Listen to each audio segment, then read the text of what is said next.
Welcome to the deep dive. We sift through complex sources so you don't have to, giving you the core insights. Today, we're tackling, well, a pretty intense philosophical view on wealth, using material titled Wealth Through Consciousness and Moral Law. It really frames financial success quite differently, not just economics, more like a moral, even spiritual path. Yeah, it takes the practical stuff, maybe like you'd hear from Dave Ramsey getting out of debt, that kind of thing, but layers this deeper philosophical why over it all. And the central idea they put to you, the listener, it's pretty sharp. It suggests you could be earning plenty, surrounded by money, but still living in what they call silent poverty within. That phrase really captures it. Silent poverty within. That's the diagnosis, isn't it? It's this chronic feeling, anxiety, maybe envy, just this constant sense of needing more. The sources argue that if your first thought waking up is always, I need more, that points to something deeper than your bank balance. It's a spiritual issue, fundamentally. A spiritual disorder, they call it. Exactly. Their conclusion is blunt. We don't have a money problem. We have a behavior problem. And this behavior problem, they say, comes from swapping discipline for desire, chasing status instead of focusing on stewardship. Precisely. We've kind of lost our way, prioritizing the external over the internal. So our mission today is to unpack why that internal behavior matters so much more than just cash flow and understand what they mean by true wealth. Alignment with truth, responsibility, and divine law. Right. And alignment here, for anyone finding the spiritual language a bit much, think of it like cause and effect. It means your actions, spending, saving, giving, they need to match your values. Yeah. Responsibility, integrity, peace. When they don't line up, that's the inner poverty. Okay, got it. So let's get into this alignment system. Section 1, money as a moral mirror and test. They introduce this idea, the hidden law of responsibility. It suggests every dollar, every single one, is a kind of test. So silently asking, can I trust you? Can your character handle this? It's a heavy thought. It is. And this leads straight into the concept of stewardship, which honestly changes everything. It shifts money away from being something you own to something you manage. Temporarily. You're managing what's entrusted to you. And the idea is that the universe, or God, however you frame it, watches how you handle the small stuff. That's the core principle. How you manage a little dictates whether you can be trusted with more. It's about capacity building. So money amplifies what's already there. If you're careless with a small amount. You'll be careless with a large amount. It just scales. They quote Ramsey, right? If you can't live on $40,000 a year, you won't suddenly become wise at $400,000. Exactly. And that's not just about budgeting skills. It's presented as a moral prediction. Your financial capacity is capped by your character capacity. So if you feel stuck financially, this philosophy suggests it might not be punishment, but protection. Yeah, that's a key part of it. He's protecting you from it until you can handle it. Because, and this line is powerful, unearned wealth destroys faster than poverty ever could. Wow. That really reframes struggle, doesn't it? It makes it almost necessary. A necessary phase for character building, yes. And we see this play out, don't we? Think about lottery winners. Oh yeah, the classic example. Win millions, end up broke again. Why? The sources would say their character never grew to hold the money. The inner foundation wasn't there. But hang on, couldn't some of that just be, getting terrible financial advice? Or just being overwhelmed by systems they don't understand? Is it always a moral failing? That's a fair question. Yeah. But this perspective maintains it is character at the root. Because the reason someone takes terrible advice or doesn't set up systems or spends it all instantly, that comes back to impatience, lack of discipline, maybe greed, the failure to apply wisdom and delayed gratification. So the external failure reflects an internal one. You fail the responsibility test because the habits weren't built beforehand. Exactly. If you haven't mastered discipline with 5,000, 5 million just gives your lack of discipline more destructive power. Okay, so if that's the internal landscape, let's move to section 2. The war between desire and discipline, fought entirely in the mind, they say. Desire shouting, I want it now, versus discipline whispering, not yet. And our culture. It's constantly feeding the desire voice, isn't it?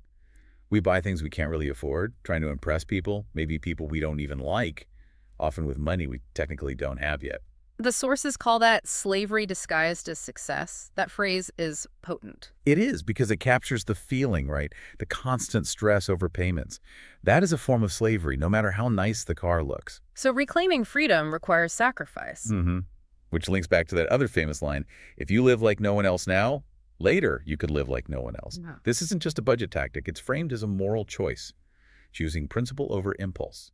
Each time you say no to a desire that undermines your future, you're strengthening your inner self, your soul. Which leads to a kind of spiritual check-in question, doesn't it? Yeah.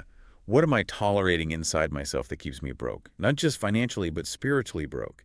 Is it laziness, pride, greed? Taking ownership, basically. Full moral ownership. Absolutely. And the clearest outward sign of this inner disorder, debt. They call debt a moral chain, not just a financial number. Far more than that. The idea is that taking on debt is like borrowing peace. You're spending tomorrow's freedom, tomorrow's calm, for some pleasure today. Borrowing peace. That explains the anxiety that comes with debt so perfectly. You got the thing, but you also signed away some future autonomy. Exactly. You're now serving a past impulse. Making payments becomes the focus. And they bring in the biblical reference here too, don't they? Yes, the borrower is slave to the lender. To really emphasize the weight of it, debt is evidence that desire beat discipline. It leads to a life run by reaction, often fear-based reaction, rather than proactive creation from freedom. It shows the inner world is out of whack, and until that's fixed, the cycle just repeats. Even if you get a raise, the underlying issue remains. Okay, so if the root is inner disorder, how do you fix it? Section 3, the path to moral reordering, the redemption. It starts, they say, with a moment of surrender.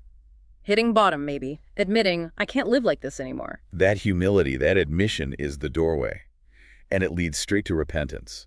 And repentance here isn't just feeling bad, right? No, not just guilt. It means to turn around, literally change direction.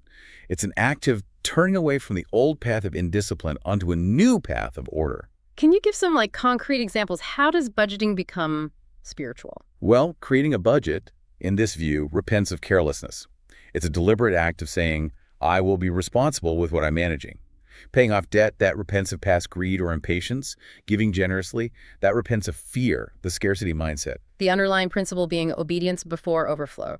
Prove you can handle things first. That's it. You demonstrate trustworthiness before you can expect or even sustain real abundance. Which connects to the discipline of order. They see systems like Ramsey's baby steps as reflecting this divine universal order. Moving from chaos to peace, then multiplication, then generosity. Exactly. Control the chaos, first stop the bleeding, build a foundation of peace, the emergency fund, then multiply through wisdom investing, and finally, give generously. And the genius of this step-by-step approach is that the freedom you gain is first mental, then it becomes material. How so? The budget itself isn't just numbers. It's a tool to retrain your mind. It's the physical proof of a renewed mindset. It trains your subconscious to follow order, not just react to emotions or advertising. So it's less about math, more like mental retraining, therapy almost. It really is. It's retraining your impulses. And a huge part of that is owning the past. The sources emphasize you can't change what you refuse to own. Meaning you have to accept that your current situation is the result of past choices. Yes, choices likely driven by fear or impulse or keeping up appearances. Until you humbly accept that responsibility, you stay stuck. That humility is crucial for real growth. Okay, so once that transformation starts, we get to section 4. Purification, stewardship, and multiplication. This involves purification through sacrifice, giving things up. Right, cleaning out the old to make space for the new. The examples they use are quite vivid. Like, canceling a credit card isn't just practical. It's cutting the link between your feeling of self-worth and your ability to borrow. It severs that weakness. Or selling something luxurious that's actually keeping you trapped in payments. Exactly. Selling the fancy car you can't truly afford. You trade temporary status for immediate freedom. It's about shifting your heart's focus from having things to living by principles. And alongside this purification comes gratitude, right? How do discipline and gratitude connect here? Gratitude is described as a spiritual frequency, something that tunes you into abundance. But crucially, it needs action. You can't just feel grateful and expect results. As they say, you can't pray for a harvest if you never plow the ground. So gratitude opens the door, but discipline walks through it. Beautifully put. Gratitude creates the right inner state, but discipline builds the structure. Only a content heart, one truly grateful for what it has, can handle more without being corrupted by it. That changes the goalposts for wealth creation, doesn't it? It's not just about earning more, it's about becoming the kind of person who can handle more, morally. Which leads to that identity shift. You are not what you earn. You are what you steward. The question changes from how do I get more? To how can I best honor and manage what I already have? And making that internal shift, they say, activates the law of multiplication. hmm The idea is that the universe, or divine order, rewards trustworthiness. When your inner life, your discipline, your integrity is in order, external abundance follows. Maybe not instantly, but inevitably. So financial peace isn't just luck or circumstance. It's the natural result of consistent obedience, responsibility, and trustworthiness. Opportunities start showing up that match the new inner stability you've built. Okay, so wrapping up this deep dive.